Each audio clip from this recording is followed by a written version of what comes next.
দুই বাংলার জনপ্রিয় অভিনেত্রী জয়া আহসান ইতিমধ্যে টালিউড মাতিয়ে বলিউডেও অভিষেক হয়েছে তার। কাজের বাইরে খুব একটা পাওয়া না গেলেও সম্প্রতি একটি অনুষ্ঠানে অংশ নেন জনপ্রিয় এই তারকা। সেখানে তিনি গণমাধ্যমের মুখোমুখি হয়ে বিয়ে নিয়ে বেশ খোলামেলাই কথা বলেন। বিয়ে নিয়ে কোনো পরিকল্পনা আছে কিনা জানতে চাইলে জয়া সাংবাদিকদের বলেন, আমি আসলে জীবনে কিছু পরিকল্পনা করে করিনি। যদি মনে করি সিঙ্গেল থেকে ডাবল হতে চাই বা হওয়াটা দরকার তাহলেই হব। তবে এই মুহূর্তে কোনো ইচ্ছে আমার নেই, কারণ আমি সিঙ্গেল লাইফেই ভালো আছি, শান্তিতে আছি। এ সময় তিনি আরো বলেন, চারদিকে যা দেখি তাতে মনে হয় বিয়ে নামক ইনস্টিটিউশনটা আসলেই কতটুকু কাজ করছে।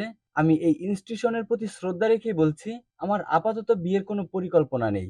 জয়া আহসানের কাছে বিয়ের চেয়ে পরিবার খুব গুরুত্বপূর্ণ, কারণ তিনি মনে করেন পরিবার ছাড়া মানুষ একা বাঁচতে পারে না। পরিবার শুধু স্বামী স্ত্রী অথবা পার্টনার হইলেই হয় না, পরিবারে আরো অনেকেই রয়েছে। এ সময় তিনি বলেন, মা-বাবা রয়েছেন, আমার বাড়িতে যারা কাজ করেন তারাও রয়েছেন। তাদের প্রত্যেকেরই সময় কাটানো আমি বেশ উপভোগ করি।